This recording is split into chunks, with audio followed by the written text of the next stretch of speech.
오늘 본 말씀 1절을 보면 다윗은 내가 나의 완전함에 행하였사오며 말씀합니다.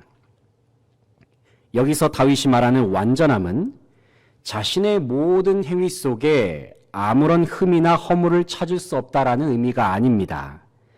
1절에서 다윗이 말하는 완전함은 바로 하나님께서 인정하시는 완전함을 말합니다. 보통 사람들과 마찬가지로 다윗도 불완전한 사람이었습니다. 그렇기 때문에 그도 역시 때로는 하나님 앞에서 죄악을 범할 때도 있었고 자신의 연약함으로 인하여 넘어질 때도 있었습니다. 그럼에도 불구하고 하나님께서는 다윗은 하나님 앞에서 완전한 사람이다, 하나님 마음에 합한 사람이다 인정하셨습니다. 다윗이 완벽해서 하나님께서 그를 인정하셨을까요? 그렇지 않습니다. 하나님께서는 주님을 바라보는 다윗의 믿음을 보시고 그를 완전한 사람으로 여기셨습니다. 다시 말해서 주님을 향한 진실된 사랑과 그의 중심 속에 있는 하나님을 향한 신실함 때문에 하나님께서는 다윗을 완전하게 여기셨다는 사실입니다. 무엇보다도 다윗은 자신이 하나님과 언약을 맺은 하나님의 백성이요 하나님의 자녀임을 늘 기억했습니다.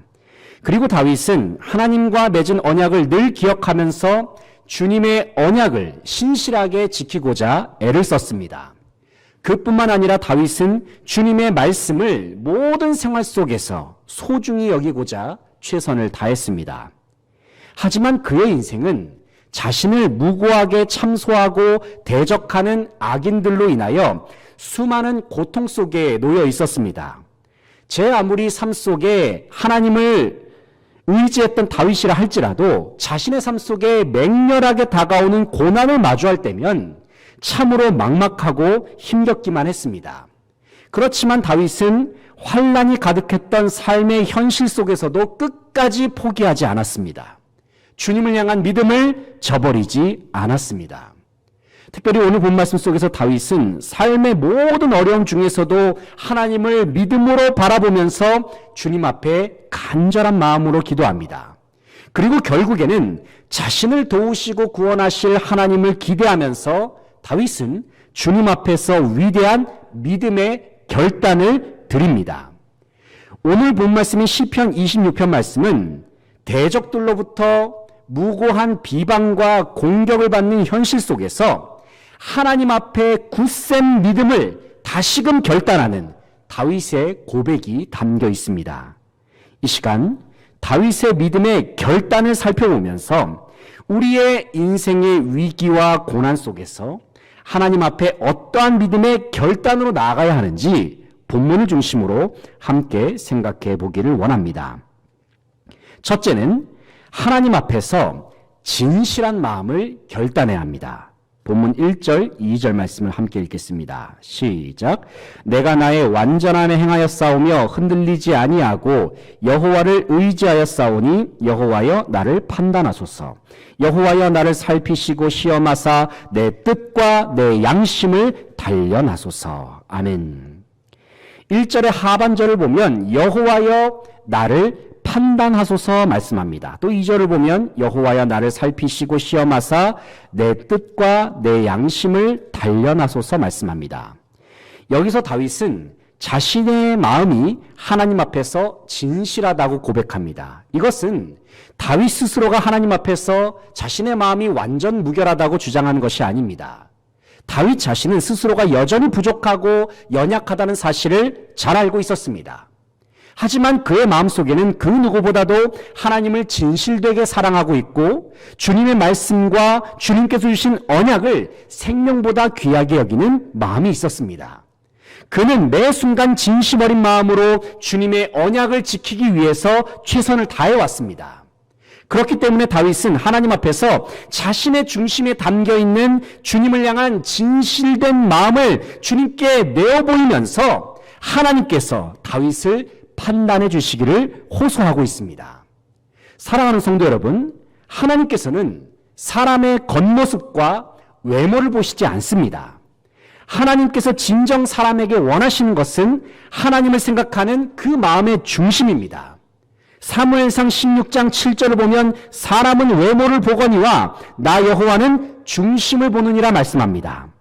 우리가 하나님 앞에 기도할 때에는 어떤 기도의 내용으로 주님께 기도할까를 고민하기보다는 가장 먼저는 하나님을 향한 마음의 중심을 스스로 점검할 수 있는 저와 여러분 되시기를 소망합니다.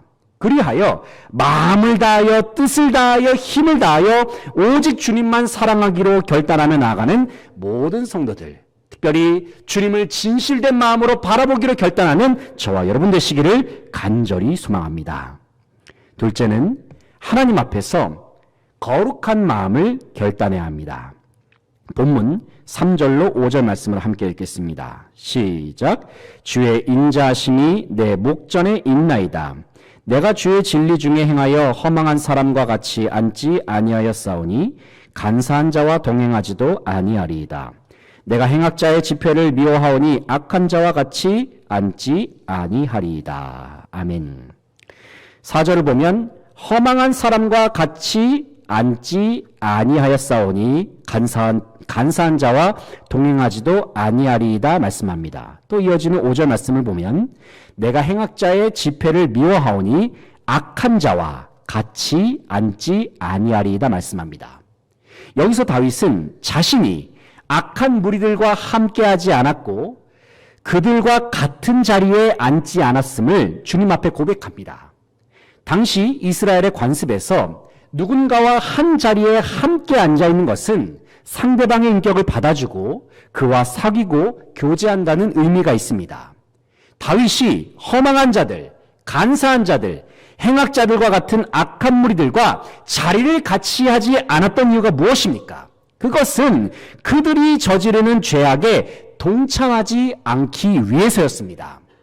특별히 다윗이 그 당시 악한 무리들과 함께하지 않기로 결단했던 가장 큰 이유는 그 무리들이 하나님을 대적하면서 우상을 섬겼기 때문입니다. 당시에 우상을 섬기던 문화는 매우 가증스럽고도 음란하고 더러운 모습들이 많이 있었습니다. 그러한 모습들을 볼 때에 다윗은 결코 그들이 행하는 행위와 문화와 사상 속에 동조할 수 없었습니다. 무엇보다도 자신이 사랑하는 하나님께서 우상 숭배를 미워하시기 때문에 다윗은 혼탁하고 음란했던 우상 문화로 자기 자신을 더럽히지 않기로 믿음의 결단을 내립니다. 왜냐하면 다윗은 자기 스스로가 하나님과 언약을 맺은 하나님의 백성이란 사실을 늘 기억했기 때문입니다. 오늘날 이 시대 속에 존재하는 문화들을 보십시오. 그 속에는 온갖 세속적이며 음란하고 시대를 혼미케 하는 요소들이 얼마나 많이 스며들어 있는지 모릅니다. 문제는 이러한 문화들이 이미 우리의 일상 속에 가까이 와 있다는 사실입니다. 이럴 때일수록 우리 모든 성도들은 성령님께서 주시는 지혜로 모든 시대와 문화를 잘 분별할 수 있어야 합니다. 그리고 모든 세속적인 유혹의 물결로부터 하나님의 거룩성을 지켜나갈 수 있도록 다윗과 같은 믿음의 결단으로 나아가야 할 줄로 믿습니다. 셋째는 하나님 앞에서 예배하는 마음을 결단해야 합니다. 본문 6절로 8절 말씀을 함께 읽겠습니다. 여호와여, 내가 무죄함으로 손을 씻고 주의 제단에 두루 다니며 감사의 소리를 들려주고 주의 기이한 모든 일을 말하리이다. 여호와여, 내가 주께서 계신 집과 주의 영광이 머무는 곳을 사랑하오니. 아멘. 6절 말씀을 보면 손을 씻고 주의 제단에 두루 다니며 말씀합니다. 또 8절 말씀을 보면 주께서 계신 집과 주의 영광이 머무는 곳을 사랑하오니 말씀합니다. 여기서 6절에 나오는 주의 제단은 주님 앞에 제사를 드리는 지점, 주님 앞에 제사를 드리는 장소를 의미합니다. 또 8절에 나오는 주께서 계시는 집과 주의 영광이 머무는 곳은 하나님의 임재가 머무르는 장소, 바로 성소여 성막을 또 성전을 의미합니다. 앞서 하나님 앞에서 거룩한 마음을 결단했던 다윗은 이어지는 6절 말씀에서 손을 씻고 주의 제단에 두루 다닐 것을 선언합니다. 여전히 자신의 주변에는 수많은 대적들의 공격이 있고 세상 속에는 온갖 유혹과 위험 요소들로 가득합니다. 하지만 다윗은 모든 상황 속에서 하나님 앞에 변함없이 예배자로 서겠다고 다시금 굳센 믿음의 결단으로 나아갑니다. 세상은 여전히 하나님과 그의 백성을 핍박하고 조롱합니다. 그러나 다윗은 그러한 현실 속에서도 하나님의 위대하심과 주님께서 행하신 일들을 당당하게 외치고 찬양하겠다고 선언합니다. 사랑하는 성도 여러분, 지금 이 시간에 주님께서 저와 여러분의 삶 속에 행하셨던 일들을 한번 떠올려 보시길 바랍니다. 주님께서 어떻게 우리를 구원하셨습니까? 주님께서 어떻게 우리의 삶을 지금 인도하고 계십니까? 그리고 주님께서는 어떻게 우리의 삶 속에 넘치는 은혜와 복을 부어주십니까? 돌이켜 생각해보면 주님께서 우리에게 부어주신 은혜는 너무나도 크고 놀랍습니다. 그리고 확실한 사실은 앞으로의 삶 속에서도 주님께서는 변함없는 사랑으로 영원토록 우리의 삶을 이끌어 주신다는 사실입니다. 그러므로 사랑하는 성도 여러분, 주님을 부인하고 주님의 이름을 모르는 세상 속에서 위대하신 주님의 이름, 오직 예수 그리스도의 이름만을 당당하게 선포하고 찬양하며 예배하기로 결단하는 저와 여러분 되시기를 간절히 소망합니다. 사랑하는 성도 여러분, 주님께서는 참으로 힘들고 어려운 이 시대를 살아가는 저와 여러분에게 다윗과 같은 믿음의 결단을 요구하십니다. 다윗은 인생의 고난 속에서 하나님 앞에서 진실된 마음을 결단했습니다. 그는 하나님 앞에서 거룩한 마음으로 하나님 앞에 결단했습니다. 그리고 다윗은 하나님 앞에서 예배하는 마음을 결단했습니다. 우리는 시대의 어려움과 세상의 유혹이라는 거센 파도에 결코 휩쓸려서는 안 됩니다.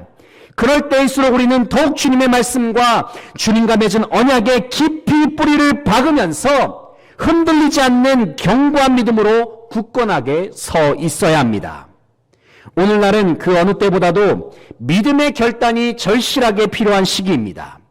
모든 상황 속에서 주님을 바라보고 의지하기로 결단했던 다윗과 같이 주님 앞에서 다시금 굳센 믿음의 결단을 드림으로 전능하신 하나님의 능력과 구원을 충만하게 누리고 경험하는 모든 수지강성의 성도들 되시기를 간절히 바라고 소망합니다.